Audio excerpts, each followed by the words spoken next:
Father, the Son, and the Holy Spirit. Amen. Thank you, Lord, for always providing food on our table. In Jesus' name, amen. Amen. What do you want for lunch?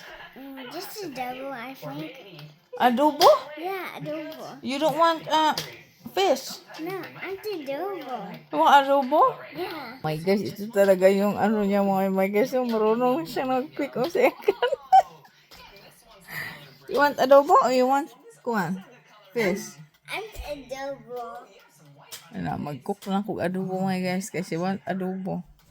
So, hello mga my guys. Yan na po yung lunch namin. So, hindi po ako nakapagluto ng adobo sa lunch. Dinner na lang po yun kasi nag-prepare na po ako. Yan po okra at saka bell pepper frozen.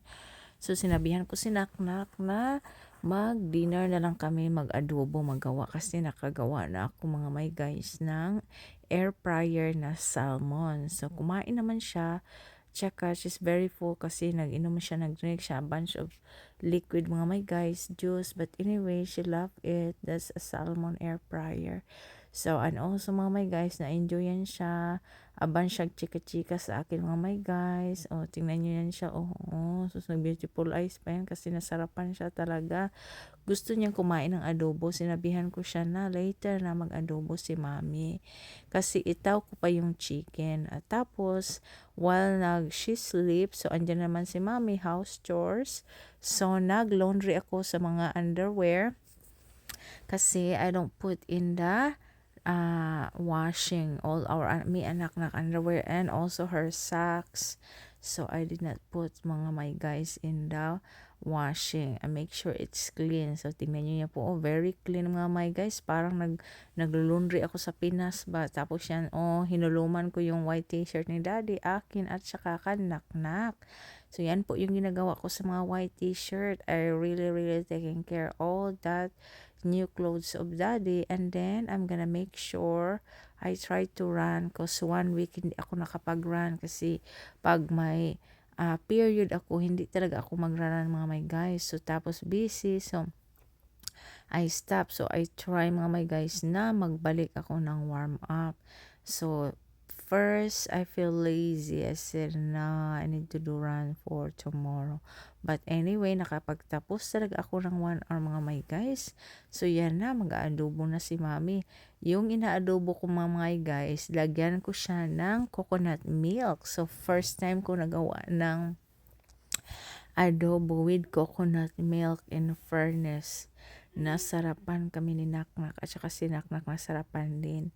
So, ang ginamit ko ay ang breast chicken. So, yan po yung ginagamit ko. But very in fairness mga my guys, ang sarap. Ang sarap-sarap. Nakita ko siya ba?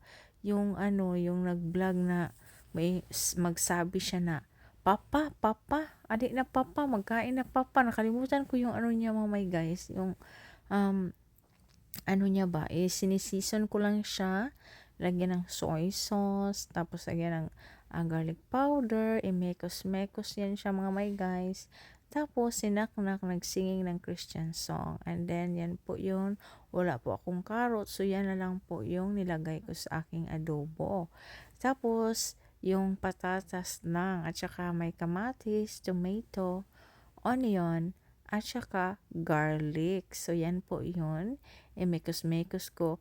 I really feel that, I love my cooking. So, para masarap naman. So, in fairness mga my guys, first time kong nakapagluto ng adobo with coconut milk. Gata ba? Grabe, ang sarap. Ang sarap-sarap niya. So, anyway, yan po yun. Mag-ano lang siya, takipan mo yan siya. You don't need to put water on that. So, palutuin mo lang siya. Slow cook lang siya. Normally kasi yung chicken, magwa-water yan. Tapos yan na po, nilagyan ko po ng coconut milk, 1 can. Tinry ko talaga siya na lagyan ng coconut milk 1 can.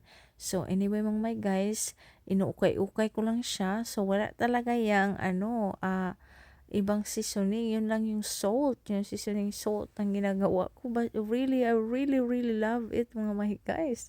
So anyway, yan na po yan. Tapos na see, slow cook lang kasi the onion, may kuan onion, green onion from my garden. Grabe ang taba.